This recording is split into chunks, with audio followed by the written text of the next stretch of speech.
2026 চনৰ মেট্ৰিক পৰীক্ষাত MCQ টান আহিব নেকি তো এই বছৰ কেনেকুৱা MCQ তোমালোকে পৰীক্ষাত দেখিবলৈ পাবা তো বহুতো ষ্টুডেণ্টে মোক মেছেজ কৰি আছিল আজি এই ভিডিঅ'টো আমি সম্পূৰ্ণ গোটেইখিনি কথা আলোচনা কৰিম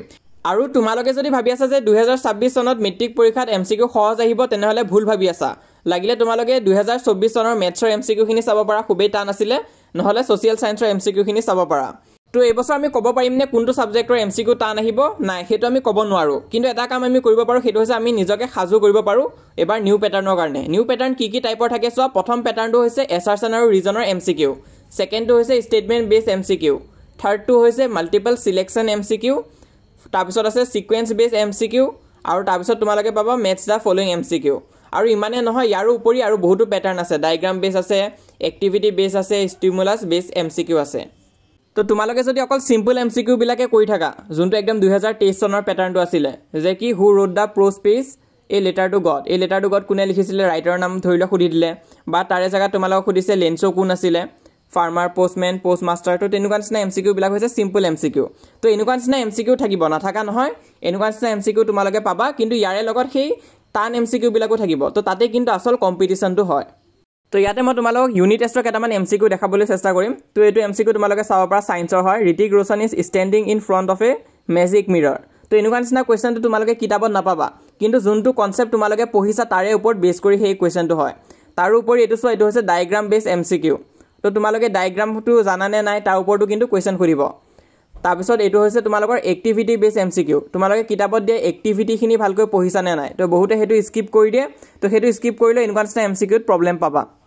তো এই কোৱেশ্চন খিনি দেখি তোমালোকে ভাবিব পাৰা যে এখিনি CBSE ৰ কোৱেশ্চন হ'ব নিশ্চয় কিন্তু এখিনি CBSE ৰ কোৱেশ্চন নহয় এখন যোৱা বছৰৰ ইউনিট টেষ্টৰ পেপাৰ হয় ডিব্ৰুগড় ডিস্ট্ৰিক্টৰ তো ডিব্ৰুগড় ডিস্ট্ৰিক্ট বোৰ্ডে এনেকুৱা নিচিনা পেপাৰ কাটিছিলে যোৱা বছৰ তো এনেকুৱা নিচিনা হাৰ্ড MCQ ইউনিট টেষ্টত আহিব নেকি তো ইউনিট টেষ্টত কিন্তু নাহে তোমালোকৰ টাৰ্গেটটো হ'ব লাগে মেট্ৰিক পৰীক্ষা কাৰণ মেট্ৰিক পৰীক্ষাত কিছুমান MCQ এনেকুৱা নিচিনা তোমালোকে দেখিবলৈ পাবা তো আমি নিজকে ৰেডি কৰিব লাগিব তো কি MCQ আছে আৰু হেবিলাক কেনেকুৱা টাইপৰ থাকে হেতু জানিব লাগিব তো আজি এই ভিডিঅটো আমি হেখিনিয়ে জানিম তো আহা ভিডিঅটো আৰম্ভ কৰো প্ৰথম আমি জানিব লাগিব এছাৰচন আৰু ৰিজন MCQ তো তাত কি হ'ব তাত তোমালোকৰ ওচৰত এছাৰচন আৰু ৰিজন থাকিব আৰু তোমালোকে পঢ়ি ক'ব লাগিব যে ৰিজনটো এছাৰচনৰ কাৰেক্ট এক্সপ্লেনেশ্যন হয় নে নহয় তো ইয়াত যদি তোমালোকে চোৱা Lencho wrote a letter to God assuming that postmaster would help him তো হেতু ভুল আছে postmaster would open and help him নহয় লেন্সোই ভাবিছিল যে গডে চাব লেটাৰখন আৰু গডে তেওঁক সহায় কৰিব তো পোষ্টমাস্টাৰে সহায় কৰিব বুলি ভাবা নাছিলে এছাৰচনটো ইয়াত আমাৰ ভুল হ'ব তাৰপিছত নেক্সট তোমালোকে ৰিজনটো চোৱা ৰিজনত কি দিছে the postmaster did not want to check the writer's faith in God and decided to help Lencho এটো কাৰেক্ট হয় ৰিজনটো কাৰেক্ট আছে কিন্তু এছাৰচনটো ভুল হৈ আছে তো ইয়াত চোৱা কাৰেক্ট আনসাৰ কি হ'ব অপচন নম্বৰ ডি টো কাৰেক্ট হ'ব তো তেনেকুৱা নিচিনা আছে কেতিয়াবা কি হয় এছাৰচন আৰু ৰিজন দুটাই শুদ্ধ হয় কিন্তু তোমালোকে ক'ব লাগিব যে ৰিজনটো এছাৰচনৰ কাৰেক্ট এক্সপ্লেনেশ্যন হয় নে নহয় তো অকমান চিন্তা কৰি চাবা তো তেনেকুৱা নিচিনা MCQ তোমালোকে পাৰিবা বুলি মই ভাবিছো নেক্সট তোমালোকে চাব লাগিব স্টেটমেন্ট বেস MCQ তো আগতে আমাৰ ওচৰত আছিল ট্ৰু ফলছ তো আজিকালি ট্ৰু ফলছ নাথাকে আজিকালি ষ্টেটমেন্ট দুটা দি দিয়ে দুটা শুদ্ধ হয় নে নহয় তোমালোকে ক'ব লাগে প্ৰথম ষ্টেটমেন্টটো ইয়াত কি দিছে চোৱা in north east huge mountain of cloud could be seen তো এটো কাৰেক্ট আছে স্টেটমেন্ট 2 টো চোৱা Lencho became happy when he counted the money তো স্টেটমেন্ট 2 টো ভুল আছে কাৰণ লেন্সো এংগ্ৰি হে হৈছিলে তো ইয়াত আমাৰ স্টেটমেন্ট 1 টো কাৰেক্ট আৰু স্টেটমেন্ট 2 টো ফলছ তো অপচন নম্বৰ এ টো কাৰেক্ট হ'ব তো এনেকুৱা নিচিনা কিটা ইমানটা হাৰ্ড নহয় ইয়াত তোমালোকে স্টেটমেন্ট খিনি শুদ্ধ হয় নে নহয় ক'ব লাগে তো আগতে মেট্ৰিক পৰীক্ষাত ট্ৰু আৰু ফলছ আছিল আজিকালি হেবিলাক উঠাই দিছে তো আজিকালি স্টেটমেন্ট বেস MCQ তে হেখিনি কভাৰ হৈ যায়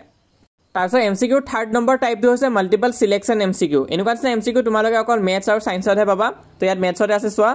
তো প্ৰথম কি হয় তোমালোকৰ ওচৰত ABCD বুলি অপচন থাকে কিন্তু তাৰ তলত আকৌ ABCD বুলি থাকে কাৰণ হে ওপৰত তোমালোকৰ দুটা মান অপচন শুদ্ধ হয় দুটা বা তিনটা তাৰপিছত তলত তোমালোকে আকৌ সিলেক্ট কৰিব লাগে তো বহুতো ষ্টুডেণ্টে কি কৰে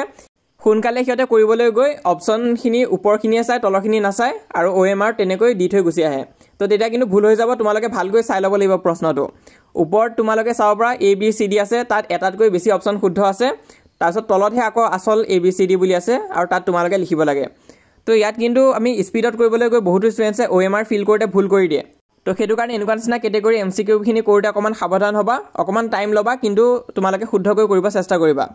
তাৰপিছত 4 নম্বৰ কেটেগৰীটো হৈছে সিকোয়েন্স বেস MCQ তো এটো কিন্তু বহুতো ষ্টুডেণ্টে টান পায় যোনে কিতাপখন ভালকৈ নপঢ়ে তো তোমালোকে যদি কিতাপখন লাইন বাই লাইন পঢ়ি নোযোৱা তেনেহলে কিন্তু এনেকুৱা কৰিব নোৱাৰিবা তো ইয়াত চোৱা ইয়াত কি সুধিছে ৰিএৰেঞ্জ কৰিব দিছে সিকোয়েন্সত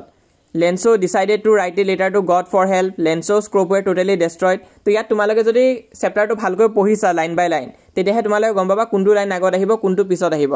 তো ইয়াত কাৰেক্ট আনসাৰটো হৈছে আমাৰ অপচন নম্বৰ এ কিন্তু যিসকলে ভালকৈ পঢ়া নাই তো সিহঁতৰ কিন্তু অকমান টাইম লাগিব এটো কৰোতে তো এই সিকুৱেন্স বেছ এমচিকিউ কিন্তু তোমালোকৰ ইংলিছ আৰু সোশিয়াল সায়েন্স সাবজেক্টত দি আছে তো ইংলিছ আৰু সোশিয়াল সায়েন্সৰ কাৰণে তোমালোকে ভালকৈ চেপ্টাৰখিনি পঢ়িব লাগিব যাতে গম পোৱা কোনটো ইভেন্টৰ পিছত কোনটো ইভেন্ট হয় তো সেইটো কাৰণে ইংলিছ আৰু সোশিয়াল সায়েন্সৰ কাৰণে তোমালোকে এনেকুৱা সিকুৱেন্স বেছ এমচিকিউ প্ৰেক্টিছ কৰিব লাগিব তো এটা আমি আহিছো আমাৰ 5 নম্বৰ কেটেগৰীটোলৈ যোনটো হৈছে মেথছ দা ফলোইং এমচিকিউ তো মেথছ দা ফলোইং থাকিব এমচিকিউ তোমালোকৰ তো এইটো হৈছে নেলসন মেণ্ডেলা চেপ্টাৰটোৰ পৰা তো ইয়াতে তোমালোকে চাব পৰা এই এমচিকিউটো কিন্তু বৰ কমন হয় বাৰে বাৰে ৰিপিট হৈ থাকে এইটো চাই ধৰিবা তোমালোকে তো নেলসন মেণ্ডেলাৰ পৰা কিন্তু বেছিভাগ মেথছ দা ফলোইং কোৱেশ্চন আহে বাকিবিলাক চেপ্টাৰৰ পৰা আহিব পাৰে তো সেইটো কাৰণে অকমান প্ৰেক্টিছ কৰিবা তো ইয়াৰ উপৰি সায়েন্সৰ কাৰণে ডায়াগ্ৰাম বেছ আহে তাৰপিছত এক্টিভিটি বেছ আহে সেইখিনি মই অলৰেডি দেখাইছো তোমালোকক বিগিনিঙত তো সেইখিনি চাইছে তোমালোকে তো এটা আমি কি কৰিব লাগিব প্ৰথম কথা তোমালোকে কিন্তু হাফ এৰিলৈ ৱেইট কৰিব লাগিব যদি একদম ভাল পেটাৰ্নৰ এমচিকিউ লাগে কাৰণ হাফ এৰিলতে বেছি এডভান্স পেটাৰ্নৰ এমচিকিউ বিলাক দেখিব পোৱা যায় তো এতিয়া যে ইউনিট টেষ্ট এক্সাম হ'ব তাত কিন্তু একদম ইজি এমচিকিউ আহিব মেক্সিমাম জাগাতে 90%তে তোমালোকৰ ইজি এমচিকিউ থাকিব কাৰণ স্কুলে পাতে এক্সাম আৰু স্কুলে ইমান হাৰ্ড নকৰে কিন্তু হাফ এৰিলি তোমালোকক ডিস্ট্ৰিক্ট বোৰ্ডে এক্সাম পাতিব আৰু তোমালোকে যদি এতিয়াৰ পৰা প্ৰেক্টিছ কৰিব বিচাৰিছা তেনেহলে মোৰ যোৱা বছৰ ভিডিঅ'খিনি চাব পৰা যোৱা বছৰ গোটেইবিলাক হাফ এৰিলি পেপাৰ মই সলভ কৰি দিছিলো মেক্সিমাম ডিস্ট্ৰিক্টতে আৰু আমাৰ চেনেলতে তোমালোকে highest number of question paper সলভৰ ভিডিঅ' পাবা তো প্ৰতি বছৰে আমি কুৱেশ্চন পেপাৰ সলভ কৰোঁ তো তোমালোকে তাত আমাৰ পেপাৰখিনি চাব পাৰিবা তাৰ উপৰি তোমালোকে টেক্সট বুকত বেছিকৈ ফ'কাছ কৰিবা ভিতৰুৱা কুৱেশ্চন বৰকৈ অহা হৈছে আজিকালি তো কিতাপখন যদি ভালকৈ পঢ়িছা তেনেহলে যেনেকুৱা এমচিকিউ নাহক কিয় তোমালোকে কৰিব পাৰিবা তাৰ উপৰি বহুতে মোক সুধি আছিল যে কেনেকুৱা কুৱেশ্চন বেংক কিনিলে এবাৰ ভাল হ'ব কুৱেশ্চন বেংক সাজেষ্ট কৰিব লাগে তোমালোকে সাৰথি কুৱেশ্চন বেংকখন কিনি চাব পৰা তাত কিন্তু উইথ এমচিকিউ তোমালোকে পাবা আৰু এমচিকিউখিনি নিউ পেটাৰ্নৰ এমচিকিউ হয় তো আজি যোনখিনি ডিসকাস কৰিছো তেনেকুৱা নিচিনা এমচিকিউ তোমালোকে কিতাপখনত পাবা তো বেলেগ কুৱেশ্চন বেংকতকৈ এখন কিনা কিয় প্ৰফিট আছে কাৰণ ইয়াত তোমালোকে এমচিকিউ পাবা আৰু এমচিকিউ সেই পুৰণা পেটাৰ্নৰ নহয় নিউ পেটাৰ্নৰ 2024 আৰু 25 চনৰ মেট্ৰিক পৰীক্ষাৰ এমচিকিউ বিলাক ইনক্লুড কৰিছে আৰু তাৰ উপৰি নিউ পেটাৰ্নৰ বহুতো এমচিকিউ নিজেও বনাই দিছে তো সেইখিনি চালে তোমালোকৰ প্ৰেক্টিছ হ'ব আৰু তোমালোকে প্ৰতিটো চেপ্টাৰ কমপ্লিট কৰাৰ পিছত কুৱেশ্চন বেংকখন ওপেন কৰি সেই চেপ্টাৰটোৰ এমচিকিউখিনিও সলভ কৰি চাব পাৰিবা আৰু পিছত এনসাৰো আছে এনসাৰখিনিও মিলাই চাব পাৰিবা তো সেইটো কাৰণে ইম্পৰ্টেন্ট আছে যিসকলে সেলফ ষ্টাডি কৰা তো সিহঁতে কিন্তু এই বুকখন কিনি চাব পাৰা তো লিংক ডেসক্ৰিপচনত দিয়া হৈ আছে বহুতো ষ্টুডেন্টছে কিনিছে আৰু সিহঁতে ভালো পাইছে তো তোমালোকে কিনি চাব পাৰা বহুতখিনি কিন্তু সহায় হ'ব যদি তোমালোকে এখন প্ৰেক্টিছ কৰা মেট্ৰিক পৰীক্ষাৰ কাৰণে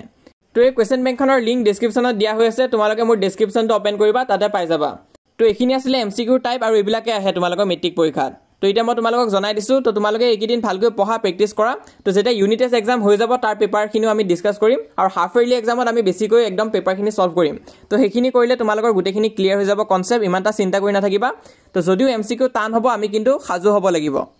লগতে তোমালোকৰ কাৰণে এটা ভাল খবৰ আছে আমি WhatsApp চেনেল এটা ওপেন কৰিছো এই বছৰ তোমালোকৰ মেট্ৰিক পৰীক্ষাৰ কাৰণে তো যিসকলে এতিয়ালৈ আমাৰ WhatsAppত জয়েন কৰা নাই সোনকালে জয়েন কৰা লিংকটো পিন কমেন্টত দিয়া আছে আৰু হেতু সম্পূৰ্ণভাৱে ফ্ৰী হয় সকলো ষ্টুডেন্টছে তাত জয়েন হ'ব পাৰিবা লিংকটো পিন কমেন্টত দিয়া আছে ক্লিক কৰিলে পেজটো ওপেন হ'ব সেই পেজটো তোমালোকে ফলো কৰি ৰাখিবা তাত আমি যিমান পাৰো তোমালোকক ফ্ৰীতে সহায় কৰি যাম তাৰ উপৰি এটো হৈছে আমাৰ ইনষ্টাগ্ৰাম পেজ যদি হে ইনষ্টাগ্ৰাম ইউজ কৰা তাত আমাক ফলো কৰিব পাৰা কিন্তু মোষ্ট ইম্পৰ্টেন্ট আমাৰ এই চেনেলটো তোমালোকে সাবস্ক্ৰাইব কৰি ৰাখিবা